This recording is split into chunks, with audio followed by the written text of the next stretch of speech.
नमस्कार। कैसे आप सब? उम्मीद करता हूँ कि आप सभी अपने परिवार के साथ अच्छे होंगे और अपने जीवन का आनंद ले रहे होंगे। आज मैं आप सबसे कुछ ऐसी बातों पे बात करने जा रहा हूँ जो मुझे लगता है कि अब असहनीय हो गई चीज़ें और अब पानी सर से ऊपर जा रहा है। ये कंडीशन कहीं बुरी नहीं होगी। दरअसल पहले मैं आप बता दूं कि मैं आज ये बातें क्यों कर रहा हूँ। मैं आज शाम को पढ़ा रहा था तो सडनली मुझे मालूम चला कि यहीं मेरे घर के पास में ही अयोध्या में एक छोटी सी बच्ची थी 16-17 ईयर ओल्ड, मुझे नहीं एग्जैक्टली पता, but she was student of 9th class. वो 9th क्लास पढ़ती थी एंड शी कमिटेड सुसाइड। उसने आज दोपहर में सुसाइड कमिट कर लिया। मुझे अभी तक उसके रीज़न के बारे रीज़न नहीं पता कि उसने क्यों किया है सुसाइड कमिट, और जो भी होगा वो बातें सामने आएंगी, क्या दिक्कत थी, क्या समस्याएं थी जिसकी वजह से उसने सुसाइड अटेम्प्ट किया। बट मुझे बड़ा बुरा लग रहा है आज ये सोच के कि ये देख के कि क्या हम जिस समाज में हैं, जिस कंडीशन में हैं, क्या कहीं ना कहीं आपको ऐसा नहीं लगता कि पेरेंट्स और बच्चों के बीच में दूरियां बहुत ज़्यादा बढ़ गई? मुझे ऐसा लगता है। मुझे ऐसा लगता है कि कहीं ना कहीं कुछ ऐसा हो रहा है जो नहीं होना चाहिए। पेरेंट्स अपने आप में इतना इन्वॉल्व हैं पैसे के पीछे, या हम कहें पैसे के पीछे, या कहें कि सुख सुविधाओं के पीछे, या अपनी पर्सनल लाइफ को लेकर इतना इन्वॉल्व हैं, शायद बच्चों के लिए टाइम नहीं, उनके पास बच्चों के लिए टाइम ही नहीं है। या ऐसा कहें कि मुझे तो ऐसा लगता है कि लास्ट टाइम पेरेंट्स ये भूल गए होंगे कि उन्होंने बच्चों से कब बैठ के बात की थी, उन्होंने बच्चों से कब बैठ के पूछा था कि बेटा क्या चल रहा है तुम्हारी ज़िंदगी में। आजकल पेरेंट्स का रोल बच्चों की ज़िंदगी में, मैं बताऊँ, मुझे ऐसा लगता है ये हो गया है कि सुबह पेरेंट्स स्कूल अपने ऑफिस जाते समय बच्चों से पूछ के जाते हैं कि और ठीक ठाक हो, कैसे चल रहा है, स्कूल गए थे, कोचिंग अटेंड किया था। अब जिस तरीके से पेरेंट्स पूछते हैं वैसे बच्चे आंसर देते हैं, हाँ पापा गए थे, मम्मी गए थे, स्कूल गए थे, सब ठीक चल रहा है ना, हाँ ठीक चल रहा है, तुम्हारी फीस मैंने पेड कर दी थी, सब हो गया था, पॉकेट मनी मैं दे दी थी मैंने तुमको, ठीक चल रहा है। तो ये कंडीशन हो गई है। और अगर मान लो थोड़ा बहुत हमारे यहाँ अगर जॉब करने के लिए नहीं है तो अगर कुछ पेरेंट्स घर पे भी रहते हैं तो वो अपने फ़ोन में इंगेज हैं। अगर वो जॉब नहीं करते तो उन्हें फ़ोन में इंगेज हैं, अपने फ्रेंड्स के साथ इंगेज हैं। मतलब जहाँ तक मुझे तो लगता है, जितनी सोसाइटी मैं देख रहा हूँ, अपने आसपास की कंडीशन में देख रहा हूँ, उन सभी स्थितियों में आ रहा है कि पेरेंट्स किसी न किसी काम में इंगेज ही हैं। यानी उनके पास इतना समय नहीं है कि बच्चों से बैठ के पूछें कि क्या चल रहा है तुम्हारे लाइफ में। आप अगर एज ए पेरेंट्स हैं, ज़रा सोचिए कि लास्ट टाइम आपने अपने बच्चों से बैठ के उनसे कब बात की थी, उनके सर पे कब हाथ रखा था, उनसे कब पूछा था कि बेटा क्या चल रहा है। और स्कूल में कुछ ऐसा हो जो बताओ मुझे, कुछ ऐसा चल रहा है तुम्हारी ज़िंदगी में जो मुझसे नहीं साझा करोगे। और ये सारी दिक्कत आ रही है स्पेशली टीनेज के साथ। जब बच्चे छोटे होते हैं, जब जैसे वो अपने खिलौनों के साथ खेल रहे हैं तो ठीक है, खिलौना तो ठीक है, लेकिन जब बच्चे थोड़ा सा बड़े होते हैं तो उन्हें एक फ्रेंड की जरूरत होती है। पेरेंट्स कम फ्रेंड्स होता है कि जो पेरेंट्स के साथ साथ आप पेरेंट्स मतलब क्या कि आपके साथ ख्याल रखते रखते आपके बारे में सोचे, आपसे बातचीत भी करे, आपसे घुले मिले। लेकिन मुझे नहीं लगता कि ऐसा कुछ हो रहा है। पेरेंट्स अपने आप में बहुत ज़्यादा बिजी हैं, इतना बिजी हैं क्या बताएं।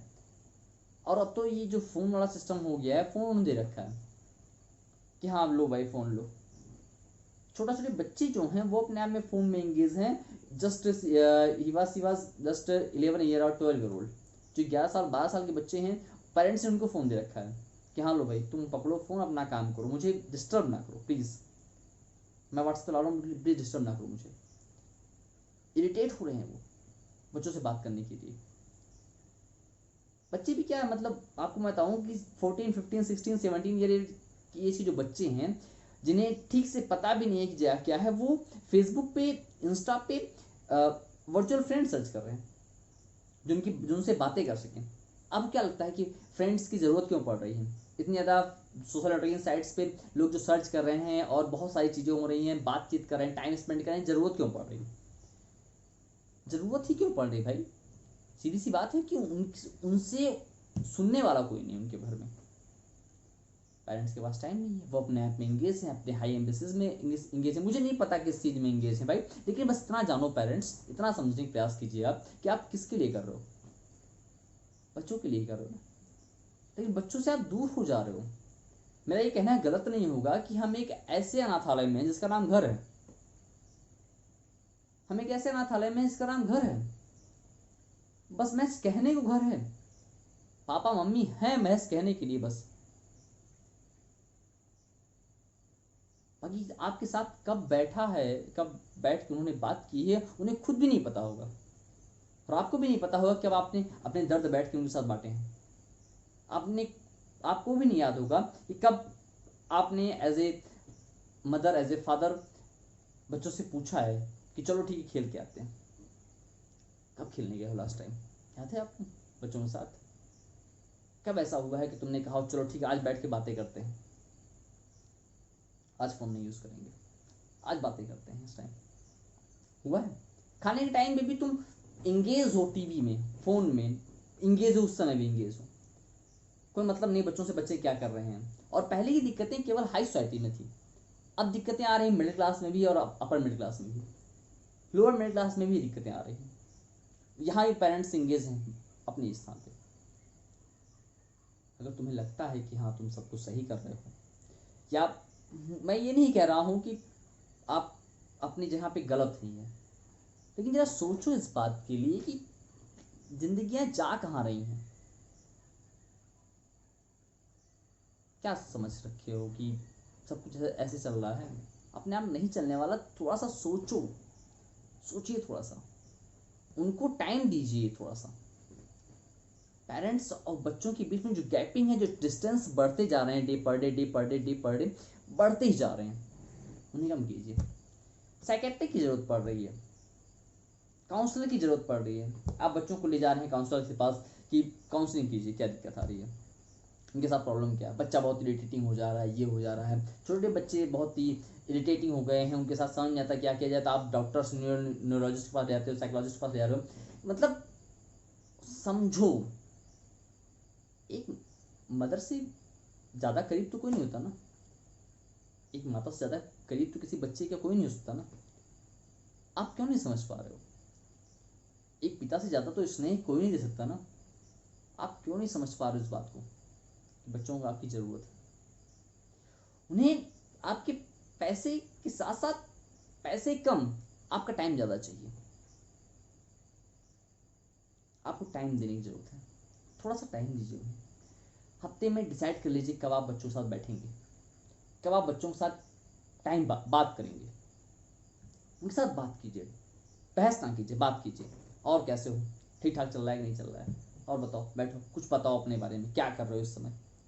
छोटा है बड़ा इससे कोई मतलब नहीं रहा, 7th 8th क्लास का बच्चा, किसी भी क्लास का बच्चा हो, लेकिन बैठ कर उनसे बात कीजिए। अगर आप चाहते हैं कि आने वाली सोसाइटी, आने वाली पीढ़ियाँ सब कुछ सुरक्षित रहें, तो प्लीज़ बात कीजिए उनसे, इस बात करने की ज़रूरत है। अगर आपको लगता है कि ये सब सही है तो ज़रा सोचिएगा, टाइम ले ज़रा सोचिएगा कि कैसे सब कुछ सही किया सकता है,